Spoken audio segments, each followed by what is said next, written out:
ஆன்மீக தமிழ் அன்பர்களே நண்பர்களே, உங்கள் அனைவருக்கும் தமிழ் யூடியூப் சேனலின் இனிய தமிழ் வணக்கம். தாய்மொழியால் இணைவோம், தாய்மொழியை வளர்ப்போம். வாழ்க தமிழ், வளர்க தமிழ். நமது சேனல் ஆன்மீக பதிவில் மாணிக்க வாசகர் அருளிய திருவாசகம் என்னும் நூலில் உள்ள அனைத்து பாடல்களையும் தெளிவான மற்றும் இயல்பான விளக்கமுடன் மூலமும் உரையுமாக மாணிக்க வாசகரின் திருவாசகம் என்ற தலைப்பில் அளித்து வருகிறோம். இதனை ஆன்மீக அன்பர்களாகிய நீங்கள் கேட்டு சிவனருள் பெற்று இறைபலன் பெற வேண்டியும், மேலும் இப்பதிவு உங்களுக்கு பிடித்திருந்தால் இந்த பதிவிற்கு லைக் மற்றும் ஷேர் செய்தும், அது மட்டுமல்லாமல் இதுவரை இந்த சேனலுக்கு நீங்கள் சப்ஸ்கிரைப் செய்யவில்லை என்றால் சப்ஸ்கிரைப் செய்து பெல் பட்டனையும் அழுத்தி ஆதரவு அளிக்கவும் அன்புடன் கேட்டுக்கொண்டு இப்பதிவினை தொடர்கிறேன். வாருங்கள், ஆன்மீக பதிவில் மாணிக்க வாசகர் அருளிய திருவாசகம் அறிவோம், அறிந்து தெளிவோம், தெளிந்து சிவன் அருள் பெறுவோம். ஓம் நம சிவாய. திருவாசகம் என்பது சைவ சமய கடவுளான சிவபெருமான் மீது பாடப்பட்ட பாடல்களின் தொகுப்பு ஆகும். இதனை இயற்றியவர் மாணிக்க வாசகர்.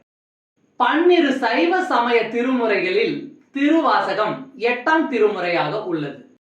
திருவாசகத்துக்கு உருகாதார் ஒரு வாசகத்துக்கும் உருகார் என்பது மூதுரை. பக்தி சுவையும் மனதை உருக்கும் தன்மையும் கொண்ட திருவாசக பாடல்கள் தமிழில் சிறந்த இலக்கியங்களின் வரிசையில் வைத்து எண்ணப்படுகின்றன. திருவாசகத்தில் 51 பதிகங்கள் உள்ளன. இவற்றுள் மொத்தம் 658 பாடல்கள் அடங்கியுள்ளன. இந்நூலில் 38 சிவத்தலங்கள் பாடப்பெற்றுள்ளன. சிவபுராணம், கீர்த்தி திருவகவல், திருவண்ட பகுதி, போற்றி திருவகவல் என்னும் 4 பெரும் பகுதிகள் இதில் உள்ளன. இவற்றை தொடர்ந்து திருச்சதகம் 100 பாடல்களும், நீத்தல் விண்ணப்பம் 50 பாடல்களையும், திருவெம்பாவை 20 பாடல்களையும், திருவம்மானை 20 பாடல்களையும் கொண்டது. திருப்பொற்சொன்னம் முதல் திரு உந்தியார் வரையுள்ள 6 பகுதிகள் 20 பாடல்களை கொண்டுள்ளன. மற்றவை 10 பாடல்களை கொண்ட பதிகங்களாக உள்ளன. நம சிவாய என்னும் 5 எழுத்தில் திருவாசகம் தொடங்குகிறது. முதல் பதிகத்தில் 6 இடங்களில் வாழ்க என முடியும். 2வது பதிகத்தில் 5 இடங்களில் வெல்க என முடியும். 3வது பதிகத்தில் 8 இடங்களில் போற்றி என முடியும். இவ்வாறு 6, 5, 8 என அமைந்திருப்பது திருவாசகத்தின் 658 பாடல்களை குறிக்கிறது. 32வது வரியில் மெய்யே உன் பொன்னடிகள் கண்டின்று வீடுற்றேன் என பாடியிருப்பார். இது மாணிக்க வாசகர் 32வது வயதில் முக்தி அடைந்ததை சூட்சுமமாக குறிக்கும். திருவாசகத்தின் 18வது வரியான அவன் அருளாலே அவன்தாள் வணங்கி என்பது படிப்பவர் அனைவரையும் உருக்குவதாக இருக்கும். மாணிக்க வாசகரின் இந்நூலினை பல சமயத்தவரும் புகழ்ந்துள்ளனர். திருவாசகம் மாணிக்க வாசகர் சொல்ல அழகிய சிற்றம்பலமுடையான் எழுதியது என கையொப்பம் இடப்பட்டதாக கூறப்படுகிறது. தமிழில் திருவாசகத்துக்கு உருகாதார் ஒரு வாசகத்துக்கும் உருகார் என்னும் பழமொழியும் உள்ளது. மனிதன் தெய்வத்திடம் கூறியது திருவாசகம், தெய்வம் மனிதனுக்கு கூறியது கீதை, மனிதன் மனிதர்களுக்கு கூறியது திருக்குறள் என்ற ஒரு மூதுரையும் தமிழில் உள்ளது. 12 திருமுறைகளில் 10ஆம் திருமுறையான திருமந்திரம் சிறப்புடையது. ஆனால் அதைவிட சிறப்புடையதும் சிகரமுமானது திருவாசகமே. இந்நூல் மனிதனின் உள்ளத்தில் புகுந்துள்ள சிற்றியல்புகள், அவற்றை களையும் முறைகள், இறையாகிய பரம்பொருளை நாடுகிறவர்கள் பெற வேண்டிய பேரியல்புகள், அவற்றை வளர்க்கும் முறைகள், அருள் வேட்கை கொள்ளல், அருளை பெறல், அதில் ஆழ்ந்து தோய்தல், இறைவனை காணல், அவனோடு தொடர்பு கொள்ளல், அவனிடமிருந்து பெற வேண்டியதை பெறுதல், பக்தியை பெருக்குதல், அது இறைபக்தியாக வடிவெடுத்தல், இறையுடன் இரண்டர கலத்தல் ஆகியவற்றை முறையாக கூறுகிறது. இவ்வளவு சிறப்புகள் நிறைந்த திருவாசக பாடலை நாமும் அறிவோம். சிவபுராணம் 4. நம சிவாய. திருச்சிற்றம்பலம். கண்ணுதலான் தன் கருணை கண்காட்ட வந்தெய்தி எண்ணுதற்கெட்டா வெழிலார் கழல் இறஞ்சி. கண்ணுதலான் தன் கருணை கண்காட்ட வந்தெய்தி எண்ணுதற்கெட்டா வெழிலார் கழல் இறஞ்சி. நெற்றிக் கண்ணனாகிய சிவன் தனது கருணை கண் காட்ட நான் அவனை வந்தடைவேன். எண்ணி முடியாத பெருமைகள் கொண்ட அவனது திருவடிகளை வணங்குவேன்.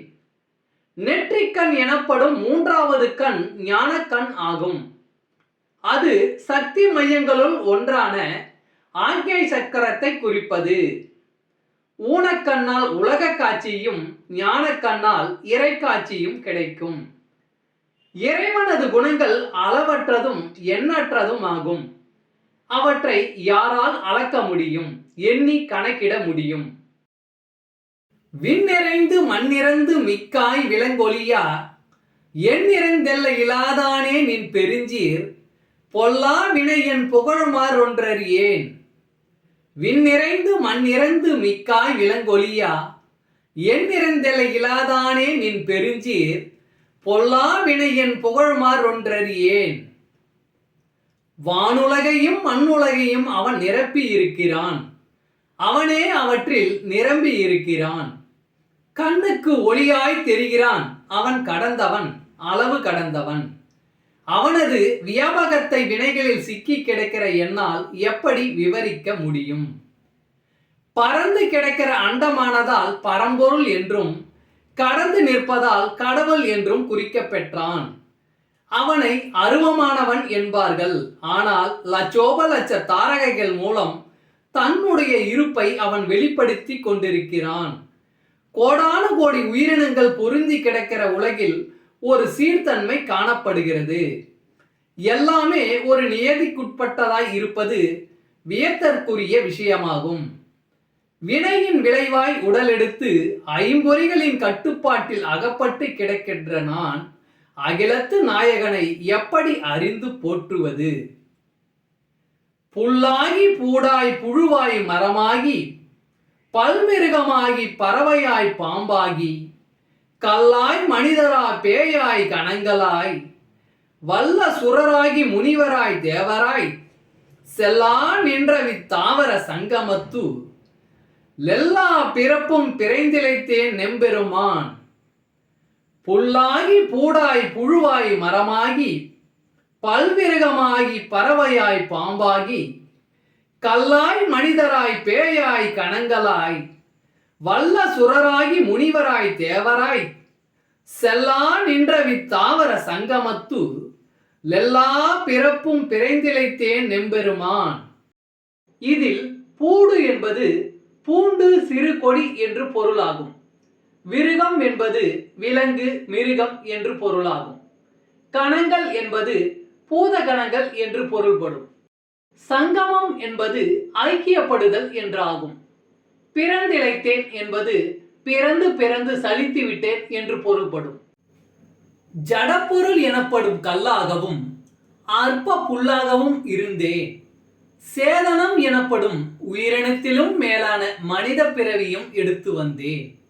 மீண்டும் மீண்டும் இங்கே பிறந்து சலிப்படைந்தேன். நமசிவாய. திருச்சிற்றம்பலம். தமிழ் அன்பர்களே, நண்பர்களே, ஆன்மீக பதிவில் இன்று மாணிக்க வாசகரின் திருவாசகம் என்ற தலைப்பில் திருவாசக பாடலை விளக்கமுடன் மூலமும் உரையுமாக தங்களுக்காக அளித்ததில் நான் பெருமை கொள்கிறேன். மேலும் இப்பதிவில் அளிக்கப்பட்ட திருவாசகம் மூலமும் உரையும் யான் அறிந்து கொண்டவை. யான் அறிந்த இந்த திருவாசகம் பற்றி நீங்களும் அறிந்து கொள்ள வேண்டும் என்ற நோக்கிலே இப்பதிவில் அளித்துள்ளேன். யான் அளித்த இந்த பதிவு உங்களுக்கு பிடித்திருக்கும் என்று நான் மிகவும் நம்புகிறேன்.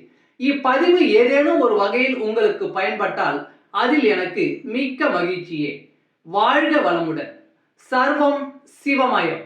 இறையருள் பெறுவோம், இன்பமாய் வாழ்வோம்.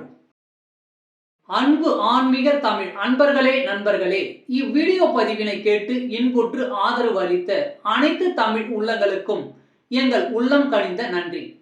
மேலும் இப்பதிவு உங்களுக்கு பிடித்திருந்தால் லைக் மற்றும் ஷேர் செய்தும் இதுவரை இந்த சேனலுக்கு நீங்கள் சப்ஸ்கிரைப் செய்யவில்லை என்றால் சப்ஸ்கிரைப் செய்து பெல் பட்டனையும் அழுத்தி ஆதரவு அளிக்கவும் அன்புடன் கேட்டுக்கொள்கிறோம்.